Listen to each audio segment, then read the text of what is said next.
Menjatuhkan pidana kepada terdakwa dengan pidana penjara selama 6 tahun dan 6 bulan dan denda sebesar 1 miliar rupiah dengan ketentuan apabila denda tersebut tidak dibayar akan diganti dengan pidana kurungan selama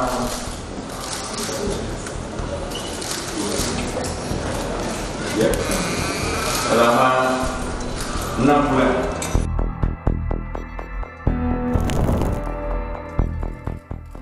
Harvey Moise dinyatakan terbukti bersalah melakukan tindak pidana korupsi secara bersama-sama dan pencucian uang yang merugikan keuangan negara lebih dari 300 triliun rupiah. Vonis Harvey Moise ini lebih rendah dari tuntutan jaksa yang meminta Harvey dituntut 12 tahun penjara. Tak hayal, vonis ringan ini direspon mantan Menko Polhukam, Mahfud MD, yang menilai vonis yang diterima Harvey Moise dalam kasus korupsi timah menusuk rasa keadilan masyarakat. Mahfud mempertanyakan tuntutan 12 tahun penjara dan hukuman uang pengganti yang nilainya lebih rendah hanya 210 miliar dari 300 triliun dianggap tidak adil. Itu sungguh menusuk rasa keadilan. Karena apa? 6,5 tahun itu kok kecil sekali bagi orang yang menggarung kekayaan negara. 300 triliun hanya diambil 210. Lalu ada yang mengatakan, Pak itu 300 itu kan potensi, bukan potensi. Itu sudah disampaikan bahwa itu kerugian keuangan negara, bukan kerugian perekonomian negara. Kalau kerugian perekonomian negara itu potensi. Termasuk gaji, termasuk apa gitu yang diduga merugikan perekonomian. Ini uang negara menurut Jampitsus Febri Diansah. Resmi pada waktu itu malah menyebut ini bukan kerugian ekonomi negara tapi keuangan negara, artinya uang konkret yang dicuri dari negara. Vonis ringan ini sekaligus mencoreng penegakan hukum bagi para koruptor. Masyarakat berharap hakim seharusnya mempertimbangkan hukuman yang setimpal, apalagi meraup uang negara ratusan triliun rupiah. Tanya sih kayak main-main ya, jadi harusnya tuh koruptor kayak gitu kan merugikan negara yang sangat luar biasa, di mana di satu sisi rakyat miskin itu sangat banyak sekali. Harusnya hukuman untuk koruptor itu hukuman yang maksimal. Menurut saya hukuman maksimal ya bisa hukuman selain perampasan aset ya bisa hukuman seumur hidup ya, seperti itu. Emang kayaknya kurang banget ya Mbak ya, ya kurang. Kenapa? Ya secara dengan 271 triliun hanya 6 tahun mengundang banyak orang yang ingin melakukan juga gitu loh. Iya betul. Dengan segitu kayak terlalu ringan banget. Iya, sementara hukum-hukum di luar itu kayak berat di bawah tapi tumpul ke atas. Vonis seperti itu masih perlu banyak evaluasi gitu karena banyak kasus-kasus yang seharusnya itu lebih tinggi gitu. Vonisnya gitu. Jadi banyak seperti ada yang mencuri hal-hal seperti biasa itu malah vonisnya itu 1 tahun, 2 tahun, 3 tahun, sedangkan kita dirugikan banyak tapi vonisnya lebih rendah seperti itu. Jadi kalau menurut saya evaluasi kita tentang hukum di Indonesia ini perlu ditingkatkan. Polemik vonis ringan Harvey Moise juga ramai di media sosial. Warganet ramai-ramai berkomentar turut berduka cita atas vonis hakim yang diberikan kepada Harvey Moise. Harvey Moise divonis hukuman 6 tahun 6 bulan penjara dalam kasus korupsi timah yang merugikan negara 300 triliun rupiah. Menurut jaksa, tindakan korupsi yang diduga dilakukan Harvey juga disebut menguntungkan Harvey 210 miliar rupiah. Tim Liputan, Kompas TV.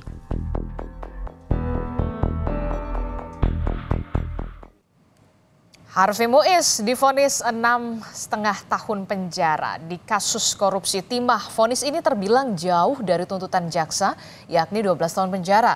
Putusan ini tentu menuai polemik. Pasalnya tak hanya vonis, denda yang harus dibayar Harvey pun hanya 210 miliar rupiah dari 300 triliun rupiah. Lalu bagaimana dengan putusan hakim ini? Pantaskah vonis 6,5 tahun penjara diberikan pada terdakwa yang sudah merugikan negara 300 triliun rupiah? Kita bahas di pagi hari ini bersama dengan sejumlah narasumber yang sudah hadir melalui sambungan daring. Sudah ada pakar hukum pidana Universitas Jenderal Sudirman, Profesor Hipnu Nugroho. Selamat pagi, Prof. Hipnu. Selamat pagi, Mbak Risti. Iya, kemudian juga ada mantan jaksa senior sekaligus Kapus Penkum Kejagung 2009 hingga 2010. Sudah ada Pak Jasman Panjaitan. Selamat pagi, Pak Jasman. Selamat pagi Bu Adisti. Iya, saya ke Pak Jasman dulu. Pak Jasman, ini kan vonis Harvey Muiz ini banyak sekali disorot. Bahkan disorot juga dari Prof. Mahfud yang mengatakan ini menusuk rasa keadilan. Divonis 6,5 tahun penjara, tuntutannya 12 tahun, kemudian hanya 210 miliar begitu ya, harus mengganti.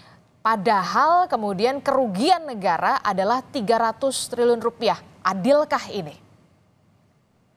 Ya, baik. Ya, bukan hanya putusannya yang saya soroti. Tuntutannya pun terlalu ringan menurut saya. Terlalu ringan 12 tahun penjara? Ya, seharusnya tuntutan itu lebih tinggi dari situ. 20 tahun gitu loh. Supaya itu tuh memenuhi rasa keadilan. Nah, yang lebih menusuk perasaan keadilan masyarakat adalah putusan itu 6 tahun 6 bulan. Ini sangat melukai rasa keadilan masyarakat. Ini kan korupsi itu adalah termasuk kejahatan extraordinary. Maka penanganannya pun harus extraordinary. Itu pendapat saya. Jadi ini sangat-sangat tidak adil gitu, sangat tidak adil. Ini sangat-sangat tidak adil, bahkan bukan lagi mengusik rasa keadilan, tapi sudah menusuk kalau kata Prof. Mahfud. Jaksa harus banding? Betul. Ya, udah harus. Itu matematikanya jaksa harus begitu. Karena saya juga ngajar di Badiklat Kejaksaan Agung, khususnya ngajar tindak pidana korupsi. Saya sampaikan gitu supaya betul-betul menegakkan hukum di dalam tindak pidana korupsi itu harus sesuai dengan rasa keadilan yang tumbuh dan berkembang di masyarakat. Ini apalagi menyangkut masalah sumber daya alam kita. Kok dipermainkan seperti itu gitu. Semua orang juga bisa kalau memang bisa. Kalau terlalu ringan seperti itu. Ini nanti coba kalau kita nanti dia katakanlah ini menjadi inkrah. Maka ini bisa jadi nanti dijalani 2/3 mengajukan permohonan lepas. Ini hanya berapa tahun nanti jadinya dia. Nah itu ada sebenarnya yang saya sarankan kepada jaksa penuntut umum supaya badan intelijen kejaksaan itu jalan. Coba itu, disadap itu, hakim-hakim itu. Pasti ada pertemuan. Ya syukur-syukur tidak ada pertemuan. Tapi kalau udah seperti ini, siapa tersangkanya? Tersangkanya orang seperti Muiz ini jelas. Orang yang mudah mendapatkan uang. Yang uangnya juga banyak. Kan dia bisa mempengaruhi. Saya tidak menuduh.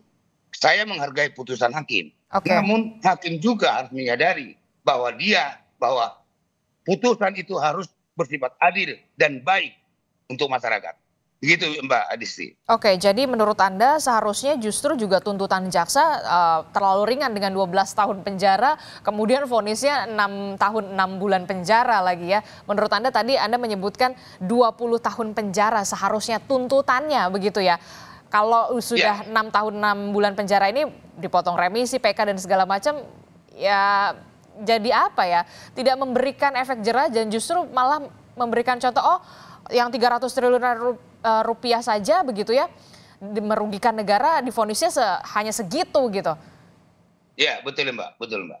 Oke, saya ke Prof. Hipnu. Prof. Hipnu, Anda melihat kasus Harvey Muiz ini dengan vonis yang sebegitu ringannya, bahkan banyak sekali mengundang sorotan dari publik dan juga Prof. Mahfud begitu, sampai mengatakan bukan lagi mengusik tapi menusuk ini keadilan. Ya, begini Mbak, memang semangat pemberantasan korupsi dalam tujuan pemidanaan kita itu adalah retributif, pembalasan, bukan rehabilitatif, apalagi restoratif yang sekarang lagi digaungkan oleh Pak Presiden. Nah, oleh karena itu ketika berbicara pada retributif sebagai pembalasan, maka di sini optimalisasi pemidanaan itu menjadikan suatu yang penting. Saya pikir sebetulnya sehabis Pak Artijo meninggal, itu muncul Artijo baru, Artijo muda yang terkait dengan pemberantasan korupsi. Dengan demikian terhadap putusan kemarin memang merusak rasa keadilan. Tapi kalau kita lihat dalam suatu putusannya Mbak, peran Harvey itu membantu. Sehingga kalau sampai tuntutan 12 tahun, ya saya kira bisa dipahami Pak Sarman. Tapi kalau memang hakimnya berpikir pada konstruksi sebagai bentuk retributif pembalasan sebagai kejahatan, bisa memutus yang yang lebih dari 12 tahun. Karena suatu putusan itu tidak boleh salah. Dan suatu putusan itu tidak salah ketika putusan tidak melebihi yang diancamkan dalam pasal yang diundang-undangkan. Jadi, seandainya penuntut umum kemarin hanya 12 tahun, hakim bisa memutus 15 atau seperti yang disampaikan Pak Jasman 20 tahun. Ini kalau berpikir bahwa keadaan Indonesia dalam keadaan darurat korupsi. Apalagi kejahatan terhadap lingkungan. Itu butuh reklamasi yang cukup lama. Pulau Bangka itu hancur, Mbak, saya pernah ke sana. Kapan itu akan reklamasi? Saya kira butuh waktu yang berpuluh-puluh tahun kalau seperti itu. Nah, disinilah tampaknya melihat suatu putusan itu sangat kering. Tidak melihat sebagai aspek empiris kondisi di lapangan yang diderita oleh masyarakat, apalagi bangsa dan negara. Anda melihat ini tidak sepadan, sungguh tidak sepadan dengan kerugian yang harus diterima oleh warga di sana, yang kemudian tambang di sana, timah di sana dengan harus recovery berjalan dengan lama dan juga panjang. Ini tidak sepadan sama sekali. Iya, Mbak. Ini yang harus kita lihat. Makanya kejahatan-kejahatan yang terkait pertambangan ini pun juga tidak menimbulkan efek jera. Padahal tindak pidana pertambangan di Indonesia itu luar biasa loh, Mbak. Kalau kita lihat, ada terkait dengan timah, ada terkait dengan emas, ada terkait dengan tambang-tambang yang lain. Sehingga kalau ini menjadi jurisprudensi, wah, ini saya kira akan kekhawatiran kita sebagai generasi muda bangsa Indonesia terhadap putusan-putusan nanti terhadap korupsi-korupsi pertambangan yang lain. Karena namanya pertambangan itu suatu yang sangat luar biasa. Bukan hanya korupsi terkait dengan BUMN, itu jelas korupsi. Tapi kalau tambang butuh waktu yang lama, butuh regenerasi, butuh reklamasi. Ini yang saya kira hakim tidak melihat sampai sejauh mana kerugian ditimbulkan. Hanya titik kering. Oh, ini perannya membantu. Oh, ini tidak seimbang, hanya sifatnya hanya membantu karena bidang tambangan dan sebagainya. Ini saya kira tidak komprehensif sekali. Sehingga dalam hal seperti memang dibutuhkan suatu putusan-putusan yang depth, sehingga betul-betul mengakar, betul-betul menjadikan suatu pedoman ke arah ke depan. Karena apa? Di Indonesia sekarang, sistem peradilan kita seheboh apapun di dalam pengungkapan, penyidikan, di dalam penuntutan, kuncinya ada pada pengadilan. Oke, tapi kalau kita lihat begitu Prof. Ibnu, ini merujuk pada Undang-Undang Tipikor, uang dendanya hanya 1 miliar, sementara uang penggantinya hanya 210 miliar. Ini tidak sepadan dengan kemudian kerugian negara akibat perbuatan Harvey Muiz CS ini 300 triliun rupiah. Apa yang harus direvisi soal Undang-Undang Tipikor ini? Semangatnya sebetulnya sudah, Mbak. Kalau kita lihat pasal 18 itu adalah kerugian yang sebesar-besarnya dimanfaatkan oleh pelaku koruptor. Undang-undangnya sudah cukup, Mbak. Teorinya sudah cukup, Mbak. Bahkan kata Prof. Barda, Prof. Romli itu sudah semuanya ada semua. Tinggal sekarang semangat penegak hukum dalam rangka untuk melakukan suatu tindakan yang bersifat retributif yang menimbulkan jera kepada pelaku-pelaku. Ini yang dilakukan. Karena teorinya kan sekalipun undang-undang jelek, kalau toh penegak hukum baik, akan baik, Mbak. Begitu. Oke, kalau kita lihat begitu ya, pasti juga akan ada pertanyaan gini, ada apa ini? Kenapa 300 triliun kerugiannya, kemudian ini vonisnya hanya 6,5 tahun penjara dan dendanya, kemudian kerugiannya, ada apa ini? Ada apa di balik ini? Wajar nggak sih, Prof. Ibnu? Ada pertanyaan semacam itu? Kalau melihat seperti itu bukan wajar tidak wajar ya. Ada sesuatu yang dipertanyakan. Kenapa hakim tidak melihat sebagai pertimbangan faktor yuridis dan faktor sosiologis? Faktor sosiologis tadi yang saya sampaikan tidak melihat sejauh mana keadaan rakyat Bangka, Pulau Bangka, teman-teman yang di Bangka. Ini yang tidak dilihat. Jadi hanya melihat saja kering, oh hanya 12 tahun. Oh ternyata terlalu berat. Tidak begitu. Karena semua putusan itu harus melihat dari A sampai Z terhadap pertimbangan yang dilakukan. Disinilah pertimbangan empiris yang tidak detail, menukik dalam menjatuhkan suatu putusan. Oke, Pak Yasman, Anda setuju tidak ada pertimbangan empiris di sini, faktor yuridis dan juga faktor sosiologis tidak menjadi pertimbangan yang kemudian dilakukan oleh hakim dalam memvonis Harvey Muiz dan juga kawan-kawan. Dengan kerugian negara, sekali lagi saya katakan 300 triliun rupiah. Ya, saya sependapat dengan Prof. Ibnu bahwa di sini memang sekali lagi saya ulangi lagi bahwa ini terlalu ringan, baik dari segi pidananya maupun dari si tuntutan uang pengganti. Uang pengganti ini kan seharusnya masa hanya 271. Memang di dalam praktek ada suatu anggapan oleh para jaksa bahwa uang pengganti ini adalah sebesar daripada yang dinikmati. Lah ini apakah di dalam penyidikan ini memang tidak terungkap uang-uang ini kemana? Harusnya kan itu ditelusuri. Itu yang tadi saya katakan. Ada alat-alat sadap di kejaksaan yang sudah canggih. Harusnya ini digunakan untuk mendapatkan informasi-informasi terkait mengenai aliran-aliran dana. Kalau saya selaku mantan jaksa dan juga waktu saya jadi jaksa direktur penyidikan, saya selalu menekankan itu kepada para jaksa penyidik. Cari apa di mana hartanya, bagaimana ini kejadiannya. Nah, itu yang saya selalu lakukan kepada tim jaksa. Baik di calon-calon jaksa yang ada di Badikat, saya tekankan itu. Coba kamu berani mengungkap itu, jangan takut. Nah, gitu saya sampaikan begitu. Ya, tapi masih terjadi seperti ini, ya itulah tadi sedikit saya sesalkan mengenai tuntutan jaksa, apalagi dengan putusan hakim yang sangat-sangat tidak adil. Sangat tidak adil. Yaitu harusnya uang pengganti itu, ya ini kan disebutkan 300 triliun. Diganti dengan 271. 271 itu bahkan saya dapat informasi dari media bahwa itu adalah juga bagian daripada harta istrinya. Lah ini juga jangan terlalu dipercaya. Maka jaksa itu harus bekerja. Ada apa di balik fakta?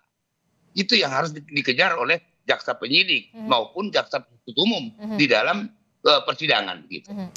Demikian, Mbak. Oke, pengalaman Anda begitu ya sebagai seorang jaksa, Pak Jasman, apa yang kemudian menjadi pertimbangan seorang jaksa menuntut seorang koruptor begitu ya, yang kita tahu 300 triliun rupiah kerugiannya, tapi justru hanya dituntut 12 tahun penjara. Apa yang kemudian jadi pertimbangan nih para jaksa menuntutnya hanya 12 tahun penjara?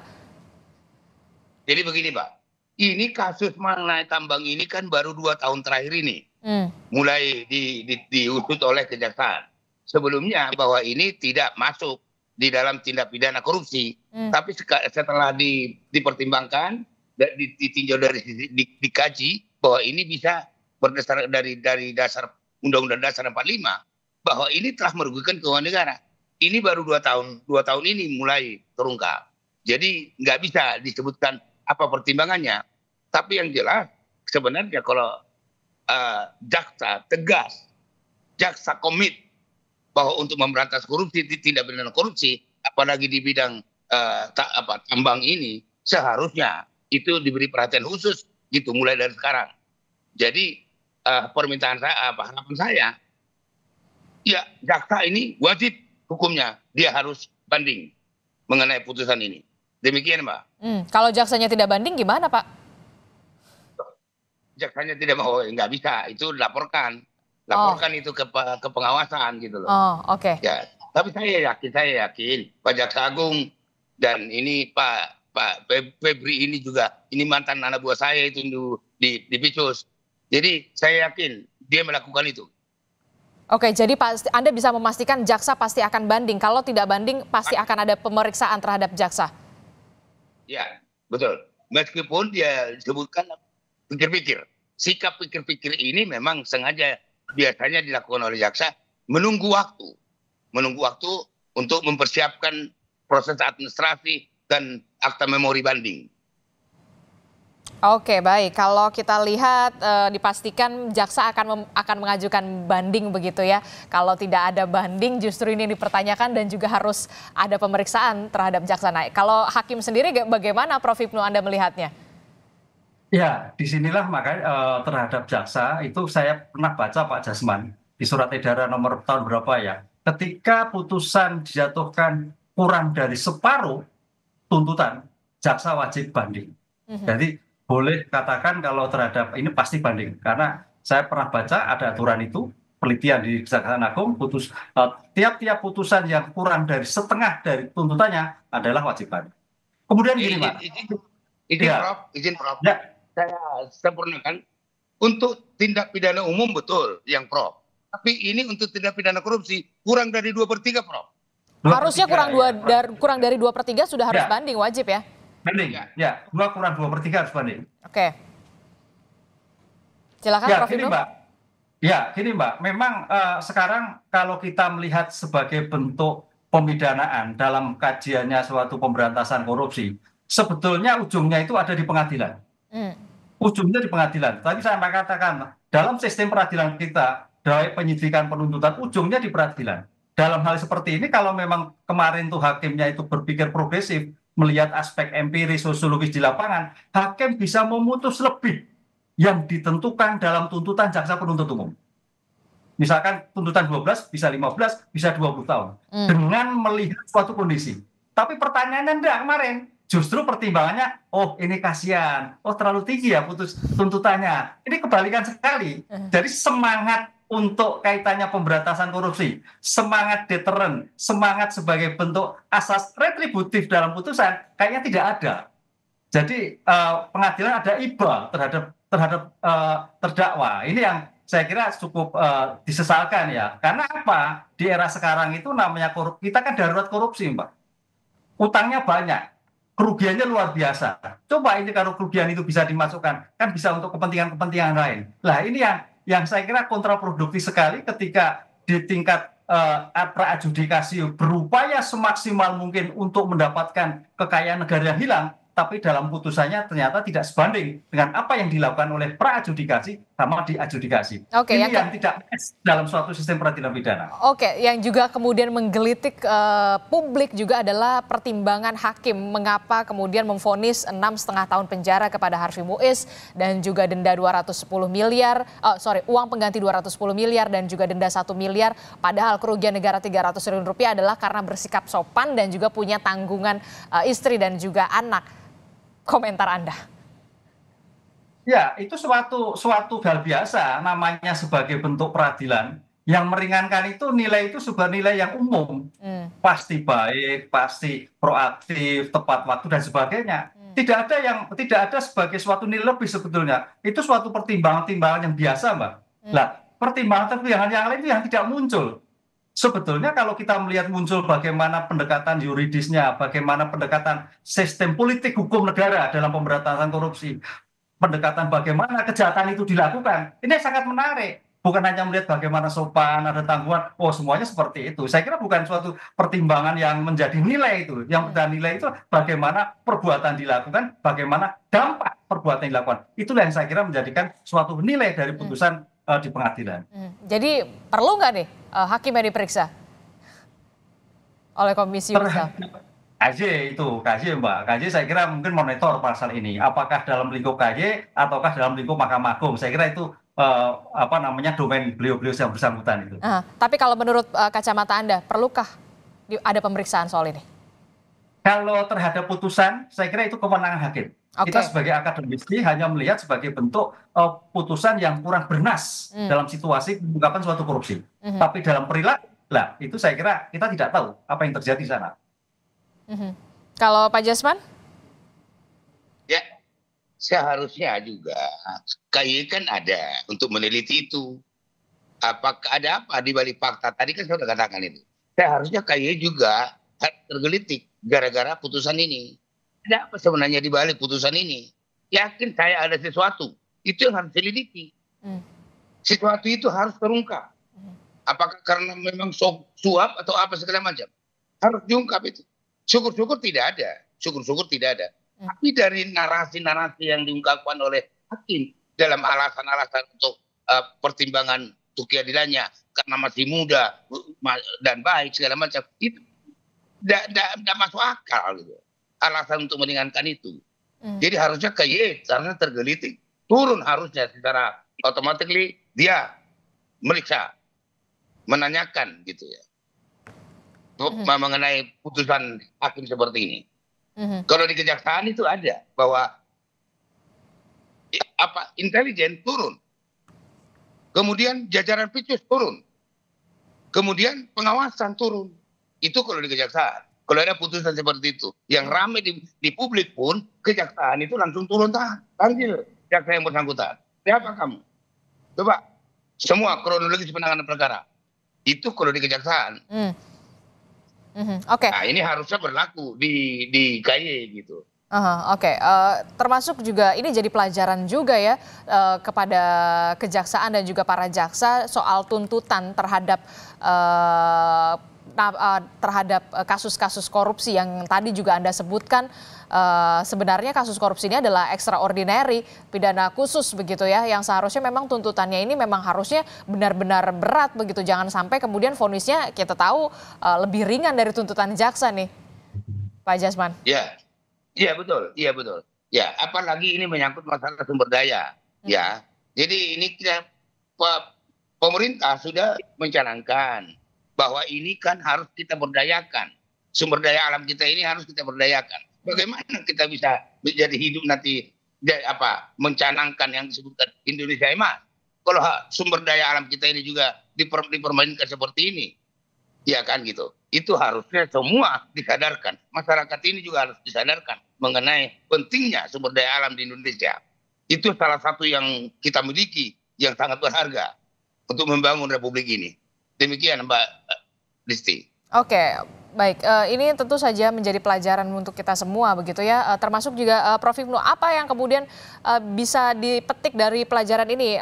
Vonis 6,5 tahun penjara, padahal kerugian negaranya 300 triliun, dendanya hanya 1 miliar, uang penggantinya 210 miliar.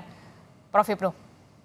Ya, artinya di dalam konteks sistem peradilan pidana di Indonesia perlu merupakan satu kesatuan yang utuh. Yang melihat semangat politik hukum Indonesia dalam pemberantasan korupsi. Apakah itu penyidik, apakah itu penuntut umum, apakah itu hakim di persidangan. Harus satu visi yang sama. Dengan demikian tidak menjadikan terkotak-kotak seperti ini. Kan itulah. Kalau itu terjadi, apalagi di backup politik negara dalam rangka pemberantasan korupsi yang berupaya untuk menarik kekayaan yang dari korupsi, itu suatu biasa. Ini kan suatu yang tidak timpang, seolah-olah suatu bagian dari sistem negara. Dengan demikian, hal seperti ini kuncinya adalah lembaga pengadilan. Sejauh mana lembaga pengadilan merespon upaya-upaya yang dilakukan oleh penuntut umum yang kemudian dibuka di dalam persidangan yang melihat secara komprehensif, baik secara yuridis, baik secara empiris sosiologis, apalagi keadaan kaya alam, maupun dampak di kemudian hari yang terkait dengan alam, yang terkait dengan kerugian yang seoptimal mungkin untuk negara. Karena negara dalam keadaan defisit anggaran. Sehingga mau tidak mau kalau itu sampai diselamatkan semuanya, kasus Duta Palma, kasus Antam, itu sangat berupaya sekali untuk membangun neraca ekonomi kita lebih baik. Nah, ini tampaknya tidak. Nah, disinilah saya kira ada suatu visi yang sama. Dengan demikian saya kira sentilan untuk Mahkamah Agung melihat sebagai konsep yang sama, kebersamaan dalam pemberantasan tindak pidana korupsi. Oke, terakhir tadi Anda sebutkan pemerintah juga defisit anggaran. Nah, soal wacana kemudian koruptor ini bisa dimaafkan asalkan mengembalikan hasil korupsinya. Anda termasuk yang setuju atau tidak setuju soal wacana ini, Prof. Hipnu? Begini Mbak Listi, ya korupsi itu ada 3 jenis, ada 3 klaster. Ada kerugian negara, ada pemerasan, ada penggelapan, ada perbuatan curang, ada gratifikasi. Mungkin yang dimaksud Pak Prabowo yang terkait gratifikasi ataupun pemerasan dalam jabatan itu bisa. Tapi terhadap pasal 2 kerugian negara, saya kira nggak bisa. Kalau soal Harvey Muiz ini seharusnya tidak ya?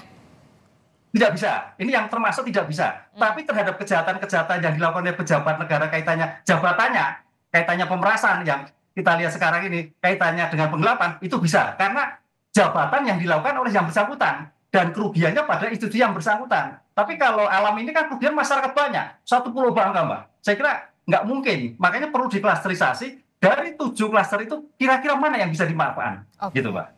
Terakhir Pak Jasman, soal adanya wacana pemerintah untuk memaafkan dalam tanda kutip asalkan koruptor ini bisa mengembalikan hasil uang korupsinya, Pak Jasman. Nah ini memang mengandung problematik ya.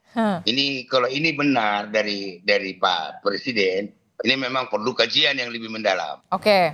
Sebenarnya kalau itu berarti dengan demikian kita menganulir bahwa tindak pidana korupsi itu bukan lagi extraordinary crime.